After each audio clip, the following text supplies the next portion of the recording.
Hello everyone. हम next problem statement पर चलते हैं। जो हमारा लॉजिक बिल्डिंग का पोर्शन हम कंप्लीट कर रहे हैं, उसमें हमारे पास में एक क्वेश्चन है। क्या? क्वेश्चन नंबर 12, जहां पर हमें जीसीडी निकालना है, ग्रेटेस्ट कॉमन डिवाइजर, या जिसको आप एचसीएफ भी बोल सकते हो, हाईएस्ट कॉमन फैक्टर। क्वेश्चन बोल रहा है कि जावा में इसको इम्प्लीमेंट करना है, दो नंबर आपको रीड करना है यूजर से, और उसके बाद हमें हाईएस्ट कॉमन फैक्टर निकालना है। जैसे तुम्हारे पास में दो नंबर रीड कर लिए तुमने, मान लो 54 और 24, ये दो नंबर तुमने रीड कर लिए यूजर से। एक तुम्हारे पास में हो गया 54 और एक तुम्हारे पास में हो गया 24। ये तुमने दो नंबर यूजर से क्या कर लिए? रीड कर लिए।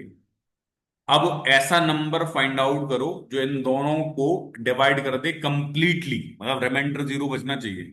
तो पहले क्या करूंगा मैं? बेसिक अप्रोच क्या है कि 54 के मैं फैक्टर निकालूंगा, मैं 24 के फैक्टर निकालूंगा, है ना। और फिर देखूंगा कि ऐसा कौन सा बड़ा नंबर है, कॉमन है, जो इन दोनों को कंप्लीटली डिवाइड कर रहा है। तो लॉजिक क्या हो सकता है कि भैया हमारे पास में आई एक वेरिएबल हमको डिफाइन करना पड़ेगा लूप के अंदर, और मुझे इसको वन से चलाना पड़ेगा। कब तक? टिल 54 तक। टिल 54 तक चलाना पड़ेगा। और सेम यहां पर कि अगर मुझे वन से डिवाइड करना है 24 में, तो मैं 24 तक जाऊंगा और मैं देखूंगा फिर इसके जो फैक्टर आएंगे, फिर इसके जो फैक्टर आएंगे, तो हमारे पास में फिर कॉमन देखना पड़ेगा ना कि 54 और 24 को कौन डिवाइड कर रहा है। जैसे इनका जो हाईएस्ट कॉमन फैक्टर होता है वो होता है 6। 6 इसको भी कंप्लीटली डिवाइड करता है, सबसे बड़ा, और इस 24 को भी कंप्लीटली डिवाइड करता है। फैक्टर निकालने पड़ेंगे तो डिवाइड करना पड़ेगा। अब डिवाइड कहां से करोगे? 1 2 3 4 5 6, ऐसा कब तक? टिल 54 तक। तो ये लॉजिक है। अब लॉजिक के बाद पहले एक बार इंप्लीमेंट करते हैं। लॉजिक तो समझ में आ गया कि जीसीडी निकालने का पर्पस क्या है। तो जब इंप्लीमेंट अपन इसको कर देंगे कोड में, तो और इजी तरीके से अपन फिर से एक्सप्लेन कर सकते हैं इसका ड्राइविंग कोड। मैंने क्या बोला? दो नंबर रीड करना है, तो दो नंबर हम रीड कर रहे होंगे। और उसके बाद क्या करना है? उस एक वेरिएबल लेना है आई। तो उस वेरिएबल को हमें कहां तक चलाना पड़ेगा? मुझे कंडीशन क्या लगानी पड़ेगी? I is less than equal to वो नंबर, एंड वो दूसरा नंबर। जैसे फॉर एग्जाम्पल देखते हैं, तो हम चलते हैं और क्लास बना लेते हैं, राइट क्लिक, और न्यू पर चलते हैं और एक क्लास बना लेते हैं हम। हमने क्लास का नाम दे दिया डेमो। इसके बाद हमको क्या करना है? यहाँ पर एक मेन मेथड हम बना लेते हैं। हमने मेन मेथड बना ली। एंड मेन मेथड बनाने के बाद मैंने क्या बोला? दो नंबर को रीड करना है आपको। तो मैंने एक तो ले लिया नंबर वन, एंड एक तो हमने ले लिया नंबर टू। और एक इन N1 और N2 में से जो ग्रेटेस्ट कॉमन डिवाइजर होगा, उसके लिए ले लिया मैंने N3, जो कंप्लीटली N1 और N2 को पूरी तरह से डिवाइड कर रहा होगा। और एक और वेरिएबल ले लिया मैंने आई। अब N3 को आपको इनिशियलाइज करना पड़ेगा, तो मैंने आई N3 को इनिशियलाइज, क्योंकि लोकल वेरिएबल है, यूज करेंगे जब इनिशियलाइज करेंगे आई को N3 में। हमने बोला एक लूप चला देते हैं। लूप चलाना है कहां से लेके कहां तक? तो हमने एक वेरिएबल आई ले लिया। आई को हमने बोला कि वन से चला दो। कहां तक? आई को चला दो लेस देन और इक्वल टू N1 तक, एंड साथ साथ चला दो आई को लेस देन और इक्वल टू N2 तक। एंड इसके बाद आई प्लस प्लस कर दो। इसके बाद आई N1 और N2 के लिए मैंने बोला यहां पर एक मैसेज दो, S Y S O control space enter two numbers. Enter two numbers, तो तुमने एक मैसेज दे दिया। एक मैसेज देने के बाद यहां पर आप स्कैनर ले लो, class scanner, S equal to new of scanner, और इसके अंदर डाल दो सिस्टम डॉट इन को, सिस्टम डॉट इन। एंड इसके बाद इसको कर लो इंपोर्ट, कंट्रोल शिफ्ट ओ से। एन वन को इनिशियलाइज कर दो, तो हमने N1 को इनिशियलाइज कर दिया S C dot next int से। और N2 को इनिशियलाइज करना है, तो मैंने N2 को इनिशियलाइज कर दिया S C dot next int से। एंड आफ्टर डेट हम आ जाते हैं यहाँ पर। जैसे ही अंदर आप आओगे, इफ यहाँ पर ब्लॉक स्टार्ट करोगे, मैंने बोला कि जो तुम्हारे पास में है कि N1 को मुझे कंप्लीटली डिवाइड करना है।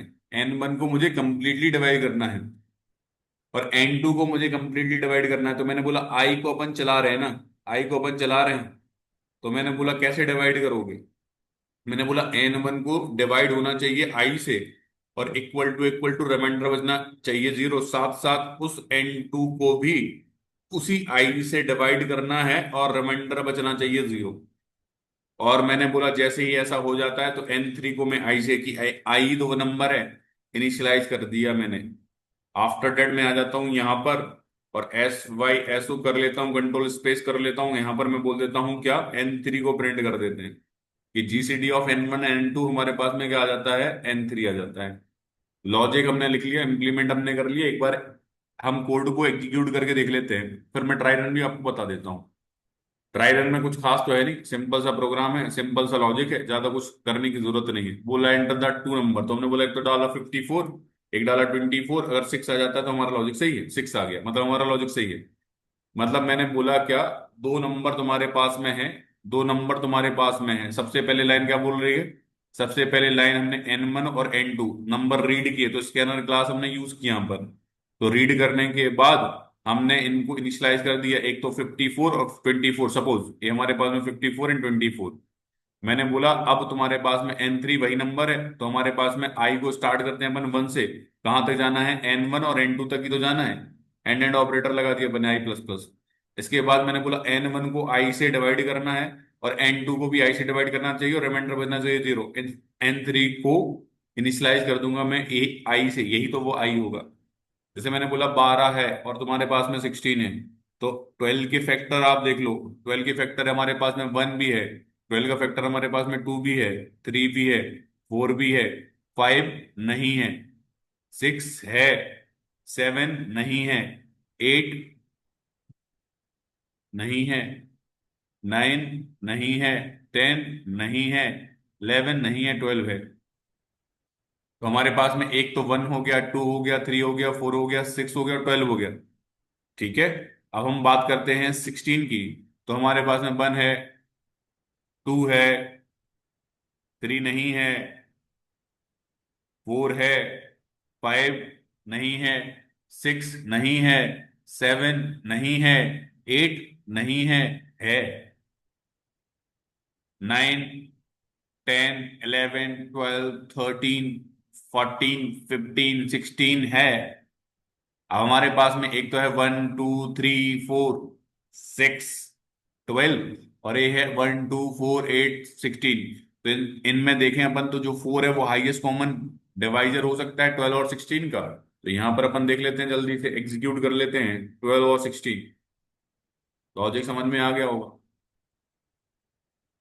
12 डाला हमने एंड 16 हमने डाला, तो देखो हमारे पास में 4 आ गया हाईएस्ट कॉमन डिवाइजर। तो इस तरह से आप इसका लॉजिक फाइंड आउट करके इसको इंप्लीमेंट कर सकते हो। नेक्स्ट प्रॉब्लम स्टेटमेंट की तरफ आगे बढ़ते हैं बाद में।